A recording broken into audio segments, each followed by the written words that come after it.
Good evening to all of you and welcome in this class. और ये class हम लोग कर रहे हैं जजमेंट राइटिंग को लेकर। इससे पहले मैं 7 क्लासेस आपके साथ ले चुका हूं जो यूट्यूब पर अवेलेबल हैं, और कुछ 1-2 दिन के बाद वो आपको एप्लीकेशन पर भी मौजूद मिलेंगी। ये हमारी इस एप्लीकेशन पर सेकंड क्लास है। इससे पहले मैं क्रिमिनल प्रोसीजर कोड पढ़ा चुका हूं। तो इनिशियली कुछ दिक्कतें आप लोगों को आ सकती हैं। इधर से क्लास बिल्कुल परफेक्टली डिलीवर मैं कर रहा हूं, बट चूंकि टेक्नोलॉजी है और पहली बार शायद हम लोग इससे जुड़ रहे हैं, तो कुछ ना कुछ समस्याएं 1-2 दिन में हो सकती हैं। धीरे धीरे वो सब सॉर्ट आउट हो जाएंगी। तो आपको भी ऐसी कुछ समस्याओं का सामना करना पड़ सकता है, क्योंकि आप प्रॉपरली ऐप को चलाना नहीं जान रहे होंगे। तो हो सकता है किसी को आवाज ना आए या कोई और दिक्कत हो। तो जो भी इस तरीके की दिक्कत हो, आप चैट बॉक्स में लिखकर हमें बताएं। एक बात मैंने आपको बताया था कि साहब, what is charge and how the charge is framed. आरोप क्या है और किस तरीके से आरोप विरचित किया जाता है, या क्या क्या कंटेंट्स आरोप के होते हैं, क्या कोई फॉर्मेट है आरोप का। तो जहां तक कंटेंट की बात है, मैंने सेक्शन नंबर 211, 212 और 213 आपके साथ डिस्कस किया था, the code of criminal procedure, as well as जहां तक ड्राफ्ट की बात है, I discussed form number 32 which is given in the second schedule. Second schedule में फॉर्म नंबर 32 है, जहां पर कुछ फॉर्मेट्स दिए हुए हैं। फॉर एग्जाम्पल, आपके समझने के लिए एग्जाम्पल के रूप में, तो आप वहां से भी समझ सकते हैं। जब हमने सेक्शन 211 पढ़ा, तो हमने पढ़ा कि जब भी आरोप बनाया जाएगा उसमें अपराध के बारे में जरूर लिखा जाएगा। यदि उस अपराध को कोई नाम दिया गया कानून के द्वारा, तो वो नाम भी लिखा जाएगा। कौन सी धारा में अपराध हुआ है, किस कानून में हुआ है, वो सेक्शन, उस कानून का नाम, उस लॉ का नाम भी लिखा जाएगा। आरोप हमेशा न्यायालय की भाषा में लिखा जाएगा। आरोप जब आप बनाएंगे तो ये भी लिखेंगे किस व्यक्ति के विरुद्ध अपराध हुआ है, या किस वस्तु के विरुद्ध अपराध हुआ है, किस स्थान पे अपराध हुआ है। और कभी कभी यदि ये सारी बातें अभियुक्त को जानकारी नहीं देती कि साहब उसके ऊपर किस चीज का एक्यूजेशन है, तो फिर वो मोड भी बताना होगा, वो रीति भी बतानी होगी जिस रीति से अपराध किया गया था। I have already discussed all these things in the previous class.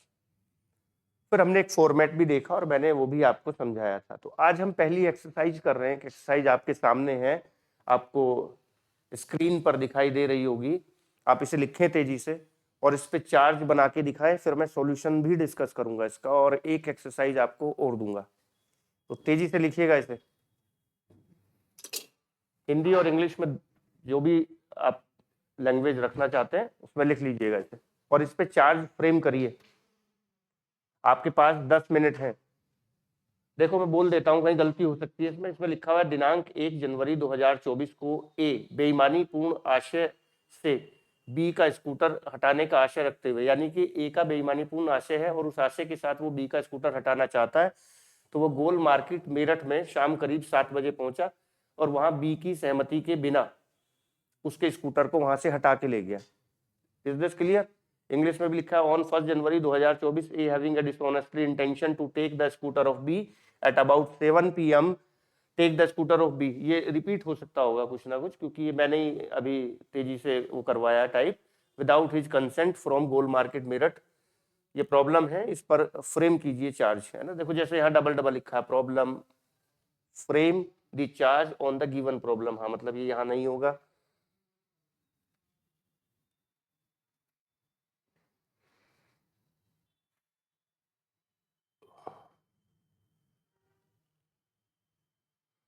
ये भी नहीं होगा, तो ये कोई बात नहीं है, फैक्चुअल बातें हैं। बाकी आपकी समस्या समझ में आ गई है कि किस डेट को किस जगह से क्या इंटेंशन रखते हुए किसकी कंसेंट के बिना किसका स्कूटर वो उठा के ले गया। इस पर चार्ज बनाइए। आपके पास 10 मिनट है। 10 मिनट बाद मैं फिर उपस्थित होता हूं इसके सॉल्यूशन के साथ।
जी, आई थिंक आप लोगों ने बना लिया होगा चार्ज।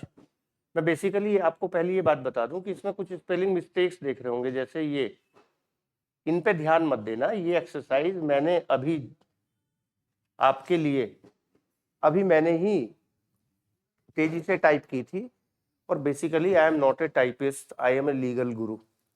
तो इन चीजों पे ध्यान ना देते हुए फैक्ट पे ध्यान दीजिए, प्रॉब्लम्स पे ध्यान दीजिए, और तब उसके बाद चार्ज फ्रेम कीजिए। ठीक है, जो भी आपने बनाया हो। चलिए, कुल मिला के ये एक हेड वाला चार्ज है जिसमें केवल एक ही एक सेक्शन में चार्ज फ्रेम होना है, और ये सिंपल चोरी है, इसलिए 378 में डिफाइन है, और इसका चार्ज फ्रेम होगा पनिशमेंट वाली सेक्शन में, जो सेक्शन होगी 379। तो यहां पर 379 आईपीसी का ये अपराध हुआ है, उसके लिए चार्ज हमें फ्रेम करना है। आइए जरा देखते हैं क्या सॉल्यूशन इसका हो सकता है। ये जो चीज है जो यहां पर लिखा हुआ है, ये बेसिकली यहाँ बीचों बीच आना चाहिए एकदम, है ना, ऐसे बीच में आना चाहिए यहाँ पे। In the court of judicial magistrate first class, comma लगाइए, मेरठ। आप जानते हैं कि साहब, चोरी as per the first schedule of criminal procedure code is triable by the judicial magistrate first class.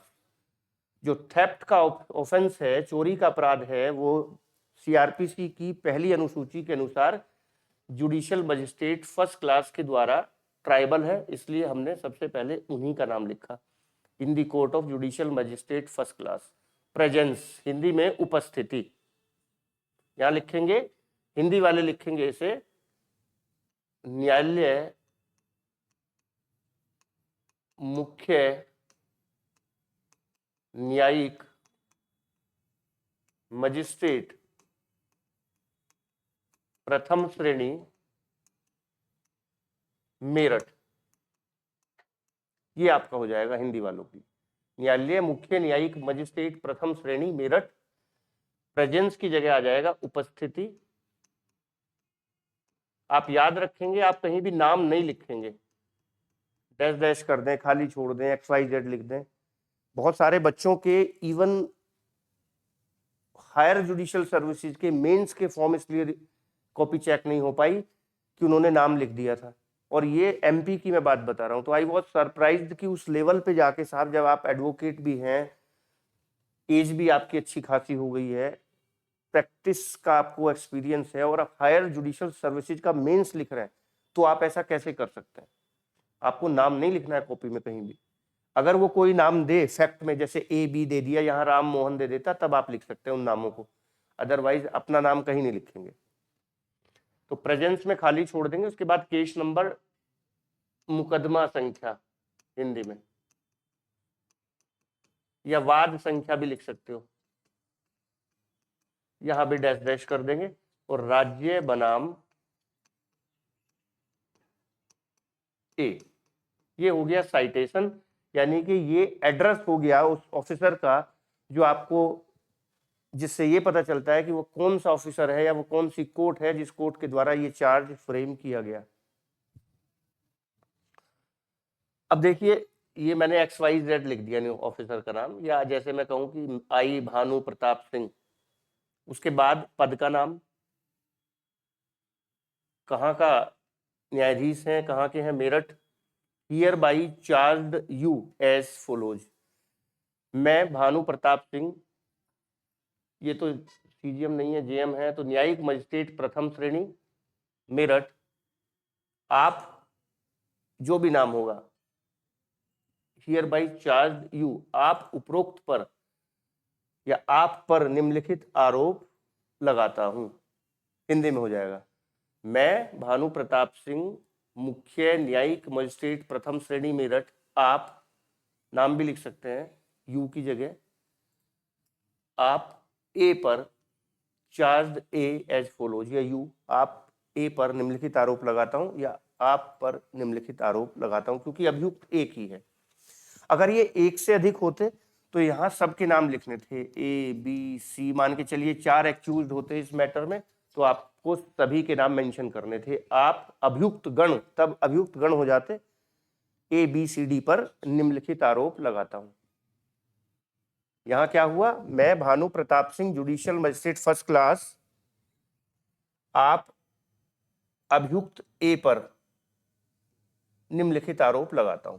ठीक है, क्या आरोप लगाता हूं साहब, तो देखिए यहां लिखा that you on 1 January 2024 at about से 7 o'clock in the evening with dishonestly intention taking scooter of B without his consent।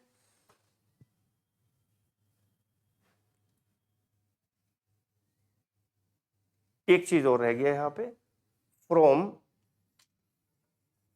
Goal market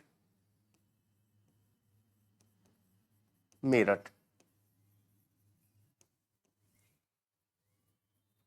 आपने सारी चीजें बताई कि भाई किस समय किस स्थान पर क्या आपने किया, कितने बजे किया, किस डेट को किया। तो आपने डेट भी बताया है, आपने टाइम भी बताया है, आपने प्लेस भी बताया है, और आपने क्या एक्ट किया है, ये सब चीजें आपने बताई। तो आप हिंदी में क्या लिख रहे थे कि आप उक्त ने, उक्त मतलब जो ये नाम था, लिख लीजिए हिंदी में, आप उक्त ने 1 जनवरी 2024 को शाम करीब 7 बजे, आप उक्त ने 1 जनवरी 2024 को शाम करीब 7 बजे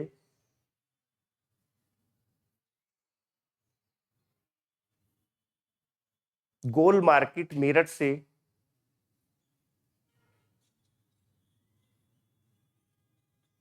बी का स्कूटर बेईमानीपूर्ण आशय रखते हुए, आप उक्त ने फला दिनांक को फला टाइम पर गोल मार्केट मेरठ से बी का स्कूटर उसकी सहमति के बिना बेईमानी पूर्ण आशय रखते हुए हटाया। ये आपने बता दिया कि आपने क्या एक्ट किया।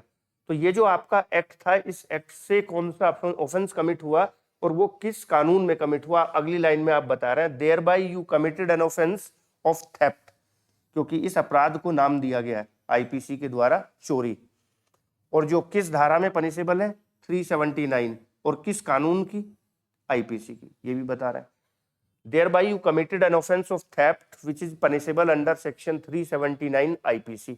इस प्रकार आपने चोरी का अपराध किया, इस प्रकार आपने चोरी का अपराध किया, जो किया के बाद कोमा लगाएंगे, इस प्रकार आपने चोरी का अपराध किया जो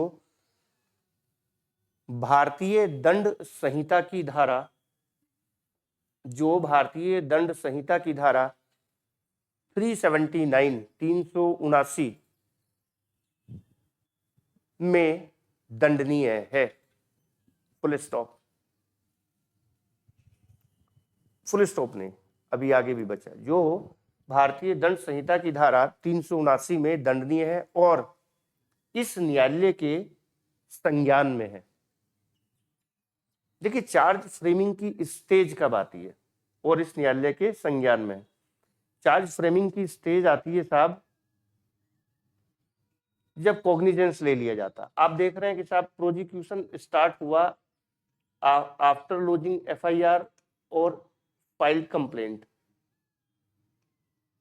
दो ही तरीके से मुकदमे दर्ज होते हैं, या तो एफआईआर के माध्यम से या कंप्लेंट के माध्यम से। एफआईआर हुआ तो साहब इन्वेस्टिगेशन हुआ, और कंप्लेंट हुआ तो साहब इंक्वायरी हुआ।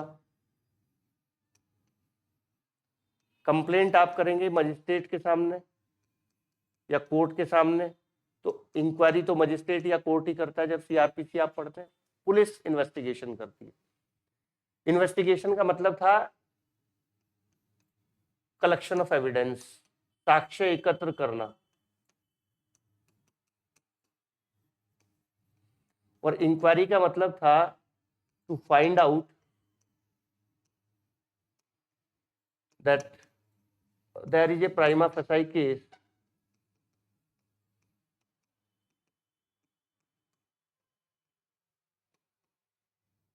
is made out against the person accused और नोट। इन्वेस्टिगेशन क्यों किया जाता है? साक्ष्य एकत्र करने के लिए, जबकि इंक्वायरी क्यों की जाती है? ये देखने के लिए कि क्या अभियुक्त के विरुद्ध प्रथम दृष्टया कोई मामला बनता है अथवा नहीं। तो यहाँ इंक्वायरी के बाद कोर्ट अगर मामला बन रहा होगा कॉग्निजेंस ले लेता है, क्योंकि ये तो कोर्ट में ही चल रही है सारी प्रोसेस, मजिस्ट्रेट या कोर्ट ही इंक्वायरी कंडक्ट करा रहा है। लेकिन इन्वेस्टिगेशन तो पुलिस ऑफिसर कर रहा है, इसलिए police officer police report submit करती है। सेक्शन 173 सब क्लोज 2 में, चाहे वो एफआईआर हो और चाहे वो चार्जशीट हो, अगर एविडेंस मिलेगा तो चार्जशीट, नहीं मिलेगा तो फाइनल रिपोर्ट। और सेक्शन 190 याद कीजिए सीआरपीसी का, कि संज्ञान मजिस्ट्रेट किस किस चीज पे लेगा? परिवाद पर, कंप्लेंट पर, एफआईआर पर, वो पुलिस रिपोर्ट पर, या सूचना या उनका ज्ञान, तो परिवाद पर संज्ञान ले सकता है। तो यहाँ कॉग्निजेंस ले लिया मजिस्ट्रेट ने, इंक्वायरी के बाद उसे दिख गया कि हाँ मामला बन रहा है इस व्यक्ति के अगेंस्ट। या फिर पुलिस रिपोर्ट पर, पुलिस रिपोर्ट इन्वेस्टिगेशन के बाद पुलिस अधिकारी ने, आईओ ने सबमिट कर दी, इन्वेस्टिगेशन खत्म हो गया, मामला मजिस्ट्रेट के सामने है, या तो चार्जशीट है या फाइनल रिपोर्ट है, उस पर कॉग्निजेंस लेगा मजिस्ट्रेट। अब कॉग्निजेंस लेने के बाद जो बारी आती है वो चार्ज की आती है। अब चार्ज फ्रेमिंग की बारी आएगी, इसलिए आप यहां लिख रहे हैं, कि साहब and with in the cognizance of this court, and with in the cognizance of this court. आपने दिनांक फला को 7 बजे, शाम के 7 बजे डिसऑनेस्टली इंटेंशन के साथ गोल मार्केट मेरठ से बी का स्कूटर उसकी सहमति के बिना हटाया, जिसके द्वारा आपने चोरी का अपराध किया, जो भारतीय दंड संहिता की धारा 379 में दंडनीय है और इस न्यायालय के संज्ञान में है। मीनिंग देयर बाय कोर्ट उस पर कॉग्निजेंस ले चुका है। अब जब कॉग्निजेंस ले चुका तो फिर and I hear by direct that you B tried of the said charge by this court. अतः एतद द्वारा, लिखिए हिंदी वाले, अतः एतद द्वारा आपको यह निर्देश दिया जाता है, अतः एतद द्वारा आपको यह निर्देश दिया जाता है कि आपका उक्त चार्ज आरोप पर, अतः एतद द्वारा इसके प्रकार, एतद द्वारा आपको निर्देशित किया जाता है कि इस आरोप पर आपका, या उक्त आरोप पर आपका विचारण किया जाए। Full stop.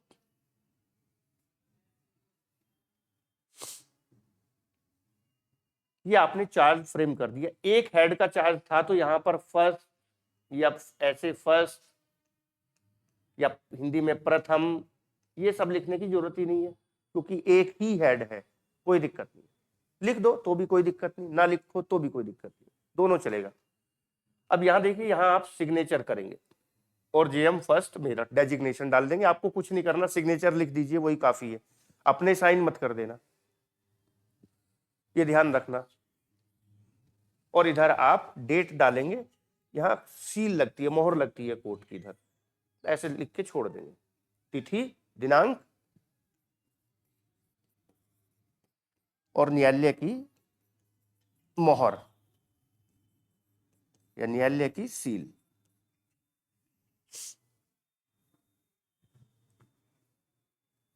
Is this clear? अब इसके बाद अगली बारी आएगी कि साहब ये जो चार्ज आपने फ्रेम किया था, ये चार्ज आप अभियुक्त को पढ़कर सुनाएंगे, समझाएंगे। तो आपने लिख दिया कि the charge was read over and explain to the accused, ऐसे भी लिख सकते हैं, explained in Hindi to the accused. आरोप अभियुक्त को हिंदी में पढ़कर सुनाया गया और समझाया गया। He was asked weather he plead guilty और क्लेम टू बी ट्राइड, और उससे पूछा गया, आरोप अभियुक्त को पढ़कर सुनाया एवं समझाया गया और उससे पूछा गया कि क्या वह दोषी होना स्वीकार करता है, कि क्या वह दोषी होना स्वीकार करता है, या विचारण की मांग करता है, या विचारण की मांग करता है। Full stop. उससे पूछा गया कि क्या वह दोषी होना स्वीकार करता है या विचारण की मांग करता है? He replied that I have committed no offense. उसने आरोपों से इनकार किया। He replied that I have committed no offense. या तो लिख दीजिए कि उसने कहा कि मैंने कोई अपराध नहीं किया, या लिख दीजिए उसने आरोप से इनकार किया कि ये आरोप मेरे पे नहीं लग सकते साहब। और विचारण की मांग की, और विचारण की मांग की। उसने आरोप से इनकार किया और विचारण की मांग की। फिर से आप यहां पर डेट डालिए, सिग्नेचर ऑफ द एक्यूज्ड। पड़ोस में शादी चल रही है हमारे, जहां पर हमारा एक कोचिंग सेंटर है, जहां से मैं आपको एक क्लास डिलीवर कर रहा हूं। आजकल शादियों के सीजन है, तो बीच बीच में आपको बैंड बाजे की आवाज सुनने को मिलती रहेगी। जरूरी भी है, इस देश में जनसंख्या की बहुत कमी है, तो खूब शादियां होनी चाहिए। शादियां होंगी तो जनसंख्या बढ़ेगी, और जनसंख्या बढ़ेगी तो देश बढ़ेगा। ये तो बहुत ज्यादा जरूरी काम है। दावत मिलेगी आप लोगों को खाने के लिए, अच्छे अच्छे भोज। क्लियर है? अब ये सारा गेम प्रैक्टिस का है। बेसिकली चार्ज फ्रेम करना मैं आपको सिखा चुका हूं पहली ही क्लास में। आपको प्रैक्टिस करनी है, जितनी ज्यादा से ज्यादा करोगे, जैसे इश्यूज की किया आपने। और उस प्रैक्टिस के लिए एक ही तरीका है कि आपके पास ये एक्सरसाइज होनी चाहिए। ठीक, अब दूसरी एक्सरसाइज लिखो। बोल रहा हूं मैं ऐसे ही बस।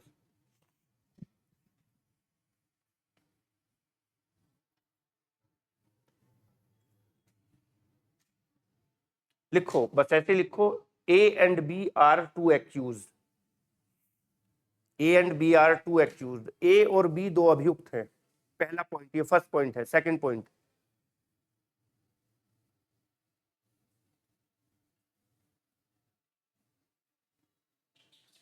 सेकंड पॉइंट, उन्होंने सी के घर में घुसकर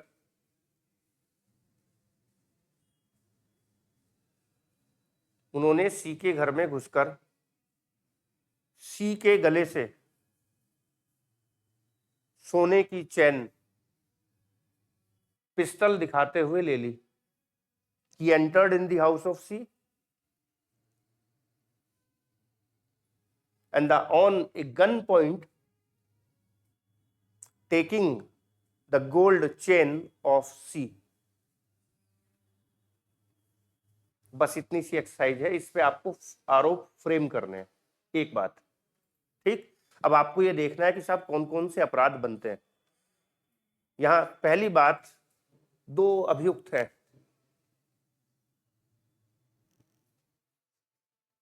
तो सेक्शन 34 भी बनेगा, कॉमन इंटेंशन। दूसरी बात, ये हाउस ट्रेसपास कर रहे हैं, तो सेक्शन 457 आईपीसी का अपराध बनेगा। तीसरी बात, ये एक्सटोर्शन कर रहे हैं, क्योंकि जो चैन मांग रहे हैं उससे गन पॉइंट दिखा के चैन उतार के दो, तो वहीं और उसी समय डिलीवरी मांग रहे हैं, वरना मार दिए जाओगे, पिस्टल हाथ में ले रहे हैं। तो साहब ये एक्सटोर्शन कर रहे हैं और वहीं और उसी समय डिलीवरी मांग रहे हैं और उपस्थित हैं, तो फिर ये लूट हो जाएगी, रॉबरी, तो रॉबरी का ऑफेंस बनेगा।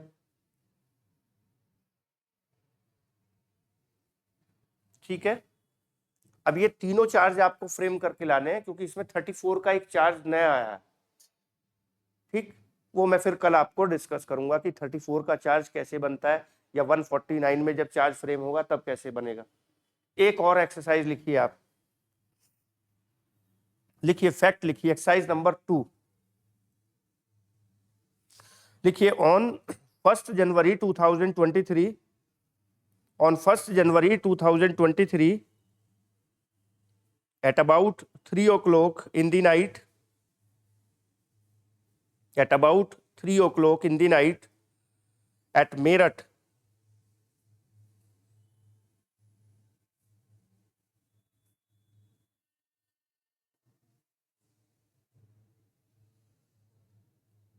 A with the intention of extorting, Hindi में भी बोलूंगा, पहले इंग्लिश में लिख लीजिए, ए with the intention of एक्सटोर्टिंग, extortion से बना, एक्सटोर्टिंग ₹5 लाख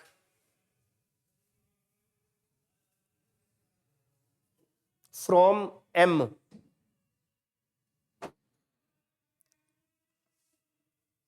कोमा लगाइए, committed house breaking by night, committed house breaking by night in the house of M.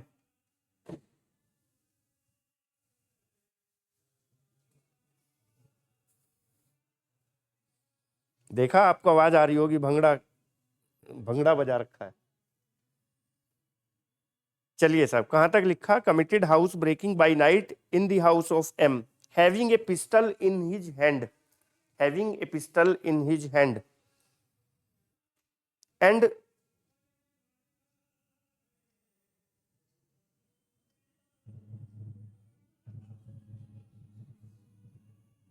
Accused, दो कर लो इसमें, B and B, A and B दो एक्यूज्ड कर लो, जहां पे एक लिखा ना आपने ए खाली, उसे ए और बी दो एक्यूज्ड कर लो, है ना। On 1st January 2023 at about 3 o'clock in the night at Meerut, accused A and B with the intention of extorting ₹5 lakh from M, committing house breaking by night in the house of M, having a pistol in his hand, and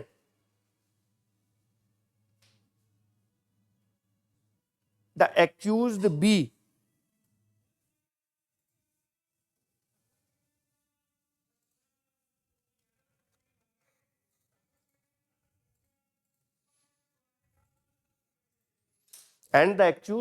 also misbehave with the daughter of, misbehave से मतलब simple छेड़छाड़, and the accused B also misbehaved with the daughter of M.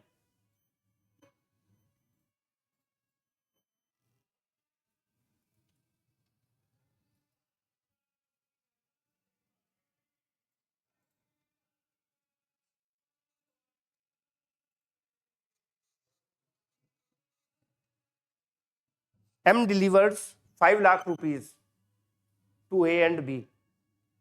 M delivers 5 lakh rupees to A and B, framing the charge on these facts. Hindi वाले लिखिए साहब।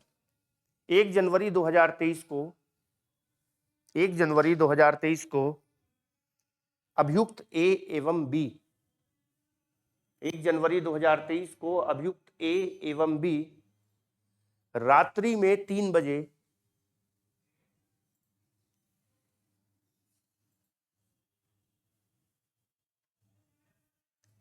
M के घर में प्रवेश करते हैं, एम के घर में दरवाजा तोड़कर प्रवेश करते हैं, हाउस ब्रेकिंग हो जाएगा, ठीक है, दरवाजा तोड़कर प्रवेश करते हैं और पिस्टल दिखाते हुए एम से 5 लाख रुपए की मांग करते हैं, और पिस्टल दिखाते हुए एम से 5 लाख रुपए की मांग करते हैं, डिमांड करते हैं।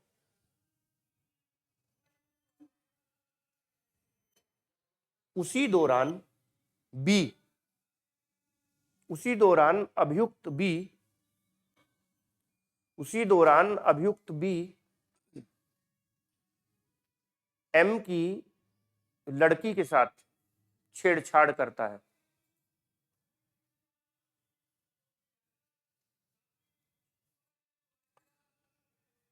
एम द्वारा दोनों अभियुक्त गण को 5 लाख रुपए दे दिए जाते हैं,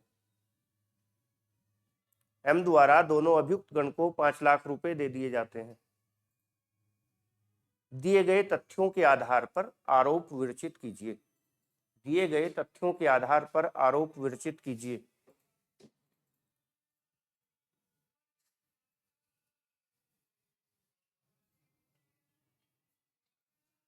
अब इस प्रॉब्लम को यदि आप देखेंगे तो इसमें भी लगभग वही सिमिलर केसेस मैटर्स हैं। हाउस ट्रेसपास हुआ होगा नाइट में,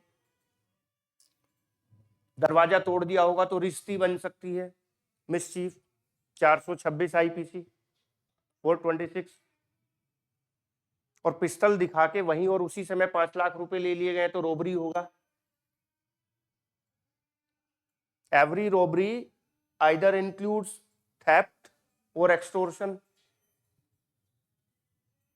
अगर चैन छीन लेते तो चोरी होती और चोरी से रोबरी में कन्वर्ट होता, लेकिन अगर मांग रहे हैं वो खुद उतार के दे रहा है तो एक्सटोर्शन से रोबरी बना होगा।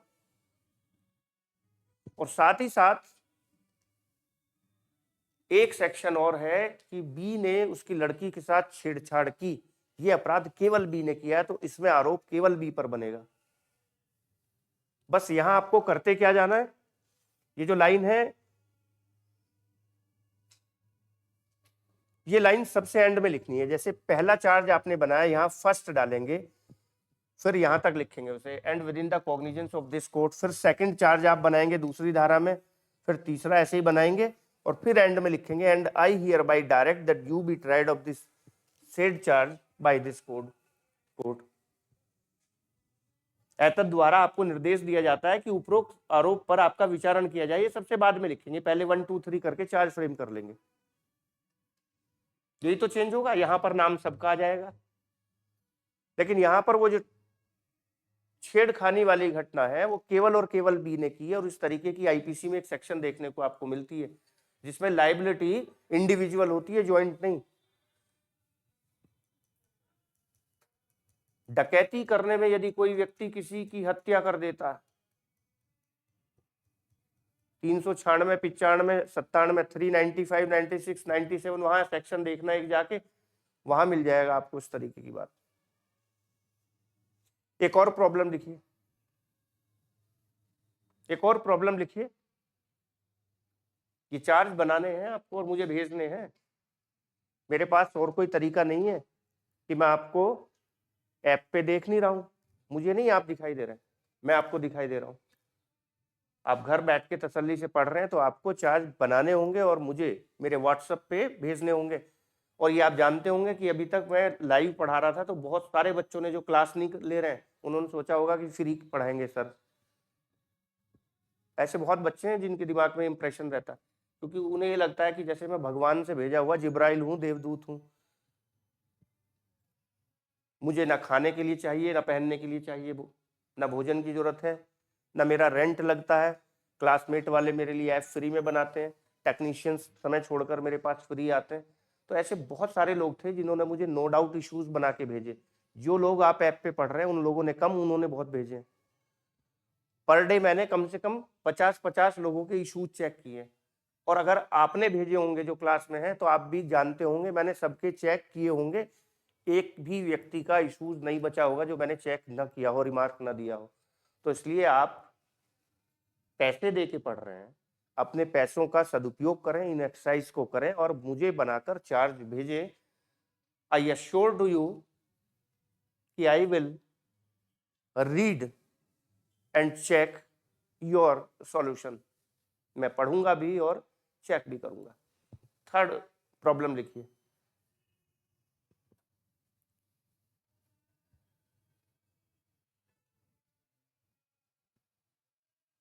थर्ड प्रॉब्लम लिखिए कि ए और बी के बीच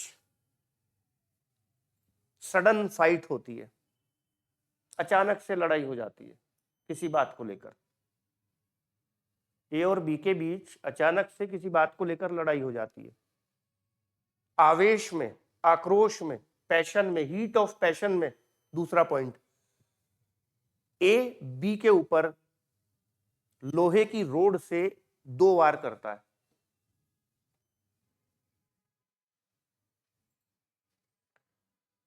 B attack by iron rod on the head twice, 2 बार करता है। थर्ड पॉइंट, अब जिसके सर पे किया गया हुआ, ए हो बी लिखवाया, जो भी मैंने लिखवाया, जिसे चोट लगी है तो वो इंजर्ड पर्सन बेहोश हो जाता है। लिख लीजिए, चोटिल व्यक्ति बेहोश होकर गिर जाता है। After 15 days he has died in hospital, 15 दिन बाद हॉस्पिटल में उसकी मृत्यु हो जाती है। चार्ज फ्रेम कीजिए, आरोप बनाइए। अब आपको यह देखना है कि साहब इस प्रॉब्लम में पहली तो बात, मैटर 302 में आएगा या 304 में, और अगर 304 में भी आएगा तो इसके क्या फर्स्ट पार्ट में चार्ज फ्रेम होगा कि सेकंड पार्ट में? चलिए फर्स्ट सेकंड भी छोड़ दीजिए, 304 में चार्ज फ्रेम कर लो तो भी कोई दिक्कत नहीं, जब कन्विक्शन करोगे तब फर्स्ट या सेकंड में कर लोगे, सेंटेंस ऐसे ही दे दोगे। ये मैटर या तो 302 का होगा या 304 का, क्योंकि आपने जो हिट किया उसको, उसकी वजह से उसकी डेथ हुई है। There is a direct consequences of the act of accused and the death of victim. अगर आप उसको चोट ना पहुंचाते तो उसकी मृत्यु ना होती। तो काम तो आपने ही किया, गुनाहगार तो आप हैं, बट 302 के हैं कि 304 के हैं ये आपको पहचानना है, एक बात। और दूसरी बात कि साहब 302 या 304 में या तो मर्डर या culpable homicide not amounting to murder है, और ये अपराध कोर्ट ऑफ सेशन के द्वारा ट्रायबल है। तो जब चार्ज फ्रेम करेंगे वहां जज साहब का नाम बदल जाएगा, in the court of session Meerut, Muzaffarnagar, Jaipur, Jodhpur, जो भी आप लिखना चाहें, बाकी सब वही रहेगा। तो ये 3 एक्सरसाइज आपको दी गई हैं, इन्हें आप लिख के मुझे भेजिएगा। कल मैं फिर आपके सामने हाजिर होऊंगा, एक और एक्सरसाइज ऐसे ही कराऊंगा, लिखी हुई कई हेड वाली, जिसमें 34, 149 के चार्जेज होंगे, और फिर आपसे ये डिस्कस किया जाएगा कि प्रोबेबिलिटी कहां से बनती है, कि आपसे किन प्रश्नों पर क्रिमिनल जजमेंट लिखवा सकता है, किन सेक्शंस पे। तो उन सेक्शंस में आप रिपीटेडली चार्ज बनाएंगे, और फिर उसके बाद हम 2-3 दिन बाद जजमेंट राइटिंग की ओर चलेंगे। इश्यूज भी बनाते रहिए, जो भी आपको एक्सरसाइज मिलती है, चार्ज भी फ्रेम करते रहिए। यही तरीका है एक्सरसाइज कराने का, इसके अलावा मेरे पास और कोई भी अभी तरीका नहीं है। धीरे धीरे ग्रेजुअली जब हम आगे बढ़ेंगे, चीजें आसान होंगी हमारे लिए, तो फिर हम इन एक्सरसाइज को प्रिंट कराकर ऐप पर अवेलेबल भी कराएंगे, क्योंकि अभी समय लगेगा चीज़ों में। अभी हमने स्टार्टिंग ही की है, आज पहली ही क्लास है जजमेंट राइटिंग की एप्लीकेशन पे, तो धीरे धीरे प्रिंट कराएंगे और आपको ये चीज़ें आपको एप्लीकेशंस पर अवेलेबल रहेंगी। तो फिर आपको जैसे इशू पढ़ाया, तुरंत आपने वो एक्सरसाइज वहाँ से ले ली और एक्सरसाइज की और मुझे भेज दी। ठीक है, तो ये काम करिए। आज के लिए इतना ही रखते हैं। कल मुलाकात, हाँ कल मुलाकात होगी आपसे भाई 5:15 बजे, टाइम चेंज कर दिया गया, 5:15 PM। पहला बैच होगा सीआरपीसी का 4 PM to 5 PM। Judgment writing का होगा 5:15 PM टू 6:15 PM। इस समय आपको लाइव क्लास मिलेगी, वैसे क्लास अवेलेबल रहेगी। अगर आप इस समय नहीं कर पाते हैं, बाद में आप गो लाइव जाएं और देख लें क्लास को, कोई दिक्कत नहीं है। ठीक है, तो चलिए आज के लिए इतना ही रखते हैं, कल मुलाकात होती है। Good night to all of you.